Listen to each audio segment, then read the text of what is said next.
Time to begin.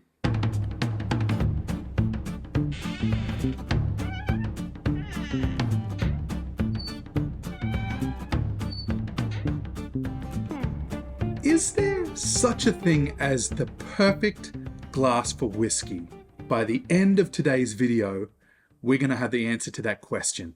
My name is Wade, and you are here today on McIntyre's Malts for us to go through the ultimate decider of which glass is the best for whiskey. Whether you're new to whiskey or a seasoned enthusiast, we both want the same thing, the best experience that our whiskey can offer. And believe it or not, a lot of that experience comes from the glass that we consume our whiskey from. The intent of today's video is whiskey appreciation. What is the best glass for nosing and tasting whiskey? The way that I am judging this comparison today is going to be based on the nosing quality that each glass presents, the tasting quality, the texture from each glass as I drink the whiskey. Also, I want to consider the ease of cleaning each glass, the visual appeal, and the comfort of holding each glass. Many of these glasses today have been supplied by vendors and independent retailers in Australia, and I will put a link to each and every one of these glasses in the description under the video should you decide that you want to pick up one of these yourself. You will notice in each of these different glasses I have poured different volumes of whiskey, and the reason behind this is that different glasses have a different sweet spot or an ideal point to pour to. I've opened a fresh bottle of Laphroaig 10. It's a very aromatic whiskey with a lot of intense flavors and aromas, so I figured this is the perfect whiskey to use for this kind of experiment. I will run through the nosing first on each glass, and then we'll circle back and go through for the tasting, so it's like for like comparison. This is a shot glass. Everyone knows what this is. I'm not even going to pour into this. This is not for drinking whiskey. So let's just get that off the table straight away. Beginning with the Spey Dram glass. This glass here is a very tiny tulip-shaped glass, perfect for if you say going camping or traveling, something you could easily sort of tuck into a backpack. Let's try the Spey Dram glass on the nose.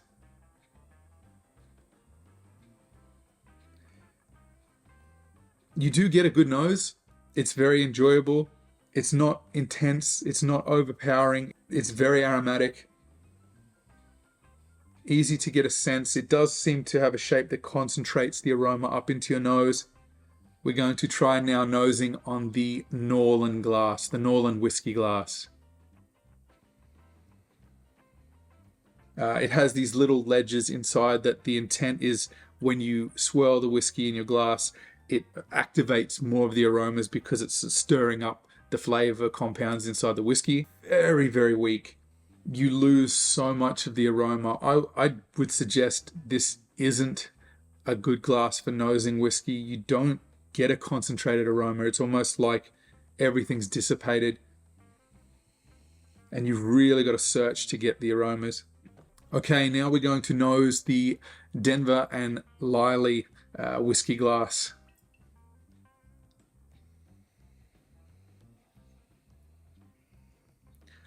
This one's interesting. The glass has this very, very big surface area that you pour to, and then the glass funnels up to concentrate the aromas. I like this because the wide surface area helps dissipate a little bit of the alcohol, but it concentrates the aromas well. You're still getting a bit of the ethanol, still a bit of the bite, but it's not burning your nose or overpowering. This glass is the Norlan Rauk Tumbler. It's R-A-U-K. It is like a classic crystal tumbler that I have here. These are very much not for nosing whiskey. There's virtually nothing. I'm getting nothing come off this at all. This classic crystal tumbler is very much the same kind of thing. I get virtually nothing on the nose. You really have to work for it, but again, it is not designed to be a nosing glass, more so for whiskey with ice, bigger opening so you can put ice in if that's the way you like to drink your whiskey.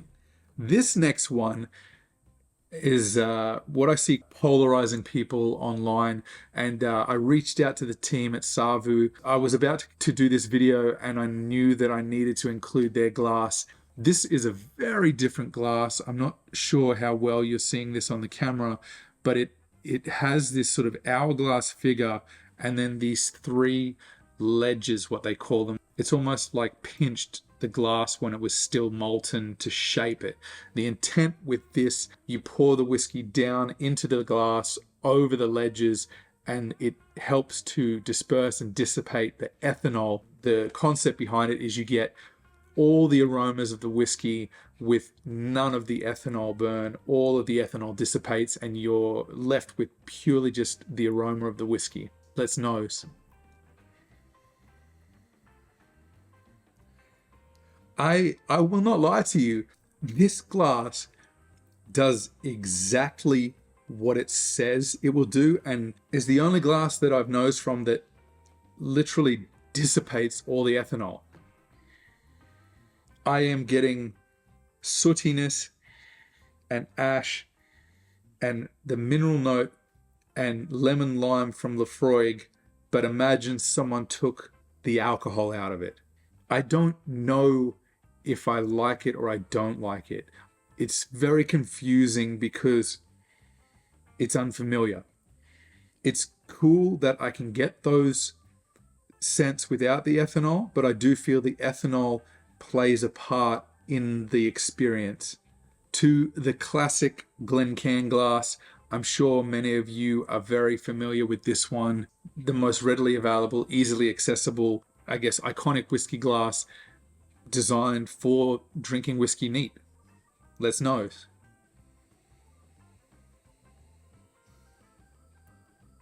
It does what it's supposed to, right? The aromas are concentrated with the tulip shape, very easily able to detect aromas in the Glencairn.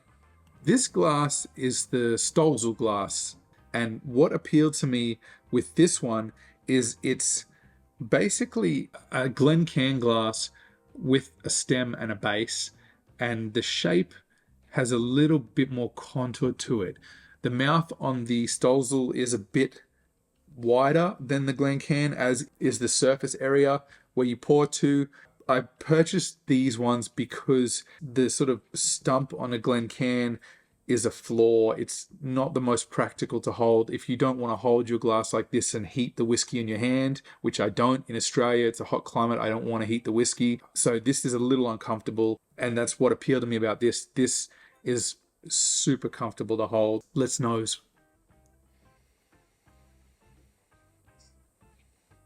I think it performs a little bit better than the Glencairn does. Has that little bit wider surface area, a little bit more of a contour to the glass, and you can pick up the aromas higher than putting your nose right down in the glass. This is really pleasant on this one. This next glass is the Spiegelau Willsberger anniversary glass. Much larger than I thought when I ordered it. I thought it was an alternative to the Stölzle as a slightly different shape but very similar style glass. The size makes a big difference to the nosing and the tasting, and I think it is too big a glass. It's not the most practical for nosing because it's so big, and it's probably the widest mouth, just shy of like the tumblers, to give you sort of context. Let's nose. Because it's so big, you get a different experience when you're nosing here, because all the whiskey is suddenly poured down into the glass and the surface area changes. So you kind of have to nose above it to get a sense, and you lose a lot of the aromas on this one. I think this could have been good, but it's too big. This next glass is a Copita glass, typically used for drinking sherry, and blenders use this sometimes for nosing. It's a tulip shape, similar to a Glencairn, but it doesn't have the bulb and then in. So very good to appreciate the whiskey through, see the whiskey, hold it is comfortable. Let's try nosing.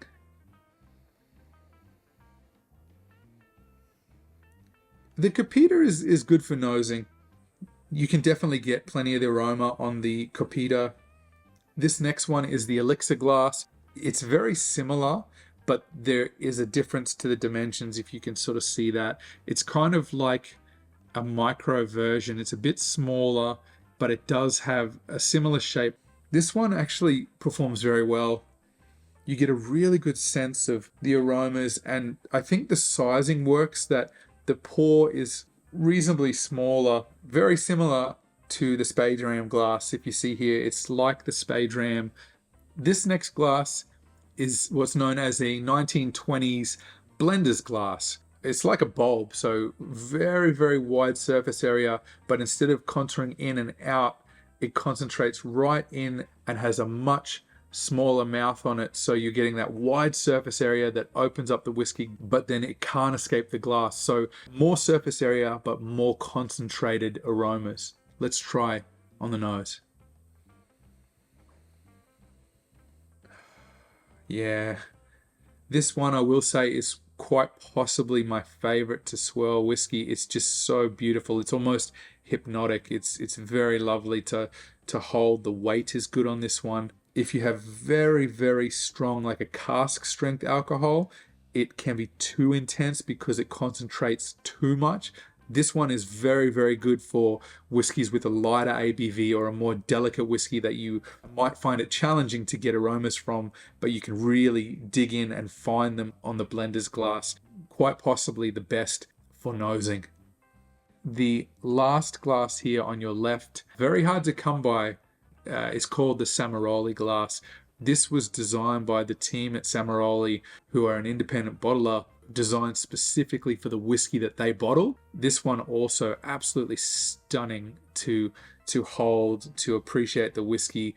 The swirl is maybe even better than the blenders. That's just like, again, just hypnotic. It's so pleasing, the visual aspect of appreciating whiskey in this glass. I love that it has the stem and the wide base, very easy and comfortable to hold. It has that wide surface area again to dissipate the alcohol, but instead of round like the blender's glass or contoured in and out, this has perfectly straight edges.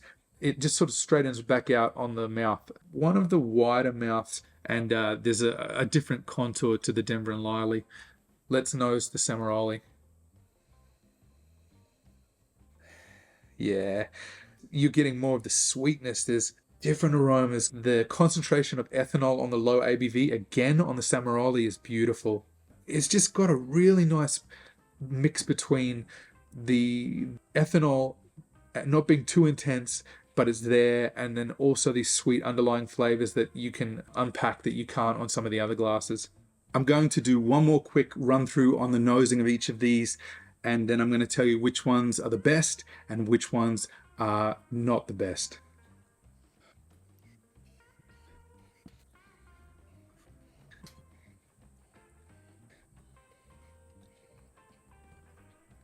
As to be expected, the tumblers really don't stand up in a good nosing, and surprisingly, the Norlan whiskey glass that is positioned as the best glass for nosing is quite possibly the worst.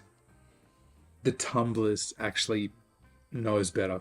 These at the front do all perform very well. I was a little surprised on the run through again. I lose a bit actually on the Elixir glass. The Denver and Liley I really like.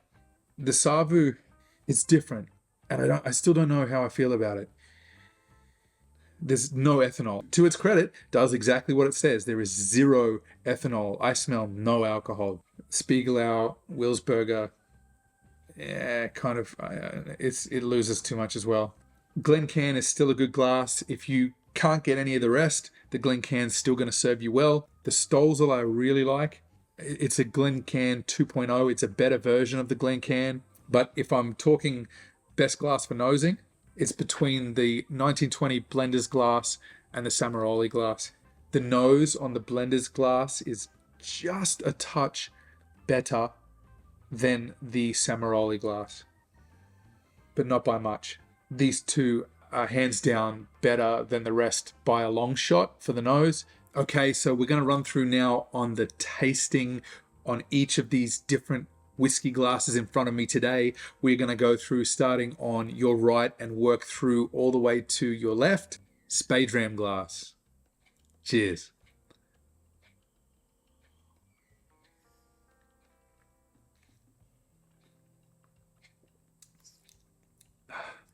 Love Laphroaig. I would not sit and pour in this and sit at home with this. This is kind of like a cheeky little, we've gone on a hike, let's pour a dram on top of a mountain and sit and enjoy the view and not have too much to think about, but it still performs well on the nose and the taste. This is probably about the best and most practical glass that you could take out with you. Very comfortable in your hand, just simple and easy. You can fit it in your pocket, like in the side of a backpack. This is the one you want to take when you're out and about and still get good nose, easy to drink from. This is a very good location glass. The Norlan Whisky Glass. I will say thank you to the team at Norlan who graciously provided this glass along with their Rauk tumbler for me to do this. This one is interesting to hold. There's these contours on the sides, these angles, and I feel I have to work to get the right spot between my hands. It doesn't feel intuitive or comfortable. I pick it up and then I'm moving it in my hand to get it into a comfortable position. It's not my favorite to hold. I kind of don't like this one, how it feels. Let's try on the palate and taste from the Norlan Whisky Glass.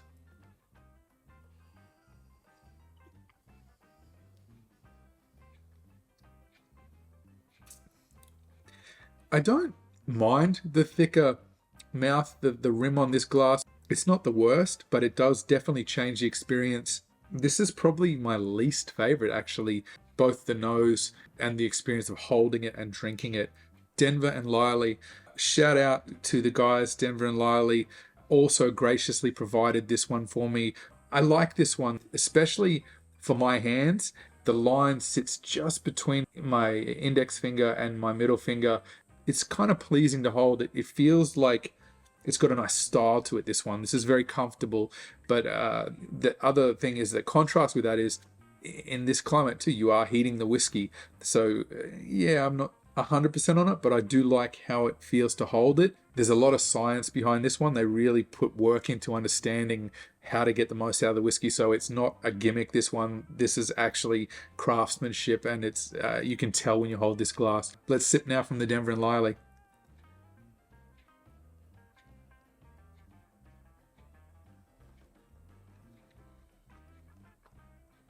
I like this one. The lip on the glass is really nice. It's not too thick, not too thin. Doesn't feel so fragile you're going to break it. What I think is good about this too, it's very clever. When you drink from it, can you see my nose is right inside the mouth of the glass. So when I'm taking a sip, I get the aromas. So you're experiencing the flavor without it being too intense because of the wide surface area. Aroma plays a huge part in experiencing taste and flavor. Norlan Rauk Tumbler.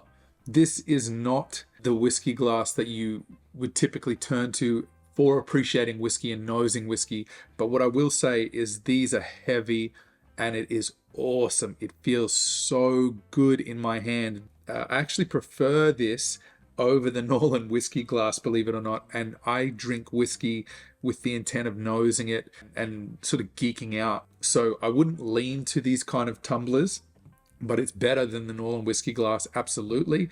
And if I just felt like I didn't want to think about my whiskey and I just wanted to pour and just enjoy how that feels in my hand, that's so heavy. It's beautiful. Cheers.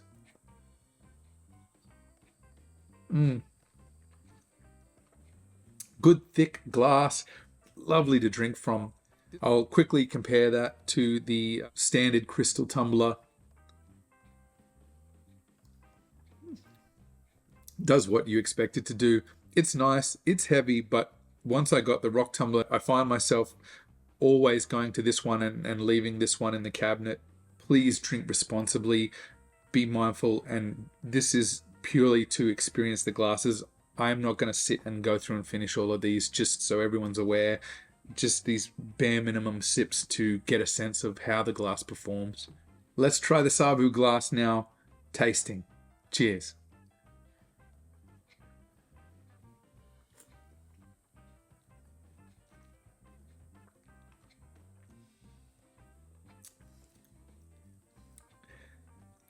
It's probably the most intriguing of all of them. All of these other glasses do variations of the same thing. The SAVU, it's almost like not only do I not smell the ethanol, it's like I don't taste it either. It's kind of crazy to think that they've pulled this off. I think the best way that I can describe this is a glass designed for people who don't like to drink whiskey so that they can like drinking whiskey, right? And I don't mean that in a disrespectful or derogatory manner. That's the way that I see this can work. I would probably position this as what I would call a beginner's glass. It's something to ease you into the experience. For me, it takes away a little bit from what I enjoy. I need a little bit of that ethanol. I don't dislike it, but I don't think it's the right glass for me personally. Old Faithful, Glencairn.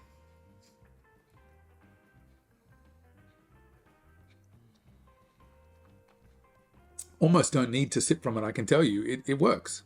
It's good. It's kind of like that all-rounder. It's reliable. It does what it's intended to do. Let's try the Stölzle glass now on the palate.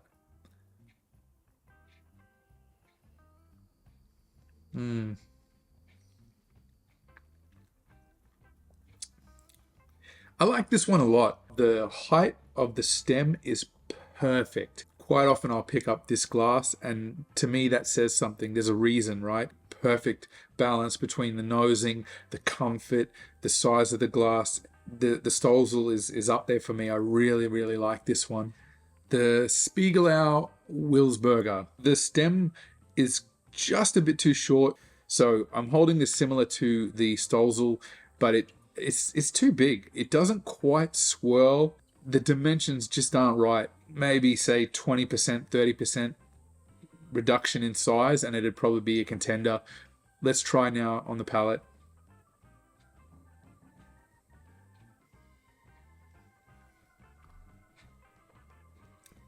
I don't quite like drinking out of this one as much. I've drank out of it a few times, but I find myself leaving it in the cabinet, which isn't a good sign. This is a very thin crystal. The lip is a little too delicate. The strength that it has is that, again, like the Denver and Liley, your nose sits in the glass. It's like they almost got it right.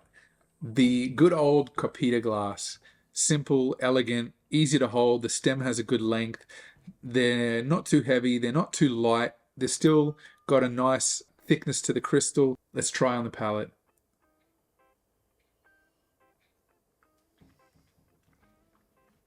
It's interesting, right?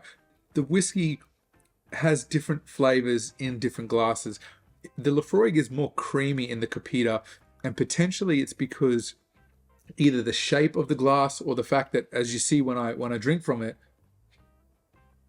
my nose is entirely out of the glass, so I'm getting none of the aroma. I'm only getting the experience on the palate. But I find myself these days only leaning towards the Copita out of nostalgia and just going back to see if there's something I've missed, but I'm not enjoying it as much as I used to.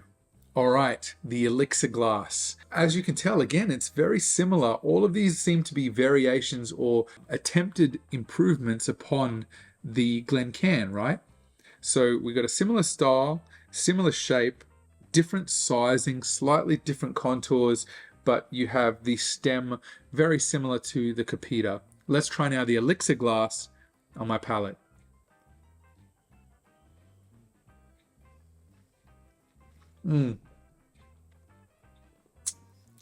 This one's not bad too. This one is easy to drink from.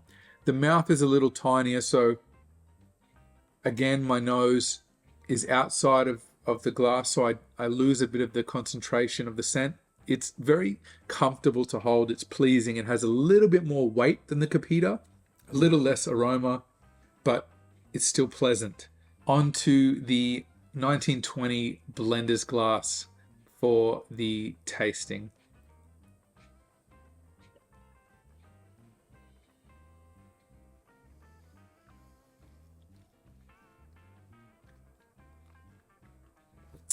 This is what's interesting with this one.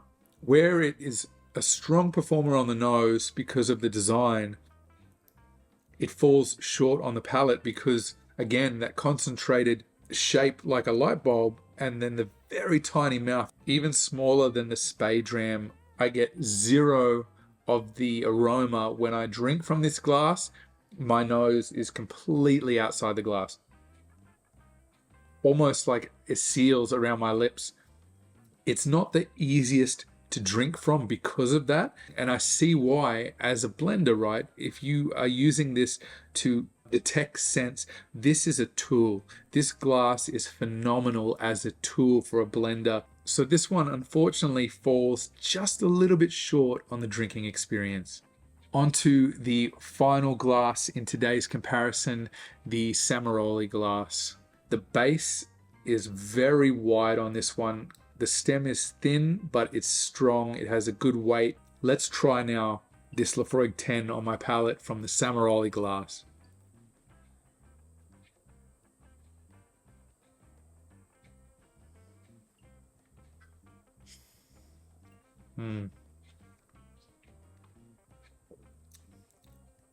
Stunning. What it does so well, all of the elements have been refined and the best pieces have been brought into this glass, right? We've got comfort with the way you hold it, a good stable wide base. You have the stem, which I personally really enjoy. I don't have to heat my whiskey. I don't have to hold the glass, so the whiskey isn't contacted with my hand at all. You have the wide surface area. This one, I'm not sure if you can tell, has this little reservoir where the whiskey sits in this little base down here at the top of the stem, and then across the top, that's where that wide surface area that's quite possibly as wide as the Spiegelau in terms of the surface area contact with oxygen, and the Denver and Liley is in that same regard. The contour in is unique in that it's straight, then just this ever so minor contour straight on the mouth again. Thickness is good. The rim of the glass is nice. Where the blender's glass fell short, the Samaroli gives me that experience of when I sip from it, my nose is still in the mouth of the glass. So as I sip, I actually can feel the concentration of aromas I breathe in and they enter my nasal cavity. Okay, so after nosing and tasting all of these different whiskey glasses today, I want to now give you my opinions on which ones are the best, which ones are the worst for nosing and appreciating whiskey as a whiskey enthusiast. I wanted to include these glasses because they're common glasses, they're accessible. They're not ones that necessarily fit into the comparison. The Tumbler glasses I'm going to remove out of today's lineup. The surprising thing to me is the worst performer out of all of these glasses is the one that is positioned to be the best for nosing whiskey, and that is the Norlan whiskey glass. This is my least favorite. The worst performer of the comparison today is the Norlan whiskey glass. I am going to remove the Glencairn glass out of the equation because I feel it's one that it's somewhere in the middle that it probably doesn't need to stay into the comparison. So I'm going to take this out of the mix as well. Because this is really a location glass, as I say, for what we're talking about, sitting at home, enjoying your whiskey, this isn't the one. Okay, so of the 8 glasses remaining, these are the ones that need to be on your radar when considering what is the right whiskey glass for you as an enthusiast drinking in a way to appreciate the nose and flavor, the texture, the visual aspects, and the physical aspects of holding the glass. I'm going to take out the Spiegelau Willsberger anniversary. It's just too big. I've got to take it out and be honest and say it's not in the remaining top ones. I think the ones that I will remove next would have to be the Copita and the Elixir glass. These two are very similar. If I'm being honest, the other remaining 5 are better performers than these two. So they're not bad, but we're here to determine which is the best. So I'm going to remove these two as well. Top 5 glasses remaining. Now, these are the ones that you're getting into serious whiskey enthusiast territory now if you're starting to use or consider or own or experience these glasses. Of all of the glasses that I've removed so far, they've all been relatively easy to clean. These ones here are very similar. Most of the glasses are easy enough to clean. I clean my glasses by hand because I'm so worried that they'll get damaged in the dishwasher. But to that comment, the SAVU glass is apparently rated for 3,000 cycles in a dishwasher. I think that's important because to hand clean this one is very difficult because of this tiny waste. If I'm getting a cloth or something to clean and my hand length and the size of my hand, I can't get in this one to clean it very well. And the same goes for the blender's glass. It's a little tricky to clean by hand because of the very, very tiny mouth on this one. So I am going to say, of these ones that still remain on the table, I am going to remove the SAVU glass because for me, it takes away too much of the ethanol. And in my experience, the ethanol is an important part of the experience because it's part of the flavor. If you're losing too much of the aroma, you're losing too much of the flavor experience. So I'm going to remove that from the lineup as well. We have 4 glasses now. Any of these 4 is probably going to deliver a great experience for a whiskey enthusiast who's looking to appreciate the nose on a whiskey and appreciate the taste on a whiskey as well. As much as I love the Stölzle for just the comfort and just the glass I turn to, I think this would be the winner in terms of the everyday glass. I think if you love a Glencairn glass, go and buy Stölzle glasses. These are better than a Glencairn. If you're just drinking and enjoying and relaxing, you want to get a good sense, this is the perfect all-rounder. You get a good sense of the nose, a good sense of the texture, there's the right concentration of the ethanol, it's a good weight, it's comfortable to hold, it's easy to clean. If you're looking for the all-round, tick as many boxes, not excel in one area, but tick the mark across most of them, and honestly, this is the one I drink from the most, the Stölzle glass. This is probably my go-to turn-to glass. All right, we're down to the final 3 glasses in today's ultimate whiskey glass comparison. These 3 are great. The Denver and Liley loses some points for me personally. I enjoy the stem on a glass. The only downfall for me with this is just holding the glass and potentially heating the whiskey in my hand. I do love how it feels in my hand, but I'm just not so sure. I see that as potentially not a big deal, but potentially a shortfall on the Denver and Liley. Now, when it comes to the 1920 blender's glass, the shortfall for this one, it's got the stem, it's got the wide surface area, beautiful concentration of the aromas, but it falls short on the drinking experience. You just lose a little bit when you're sipping from the glass. Now, that leaves us with the Samaroli glass that is similar to the Denver and Liley, probably better dimensions than the Spiegelau, which is why it's still in the lineup. It has the stem. It's kind of got the best of both worlds. So if I think about the Denver and Liley strengths and the blender's glass strengths, that's what you're getting in the Samaroli glass. So I have to call it, guys, the ultimate glass for nosing and tasting and appreciating whiskey neat is the Samaroli glass. It's incredible. There is nothing like it. It is leaps and bounds above almost every glass that I tried today. The only 2 that stand up to it are the Denver and Liley and the blender's glass. And when you put the best of these 2 together, you're left with this.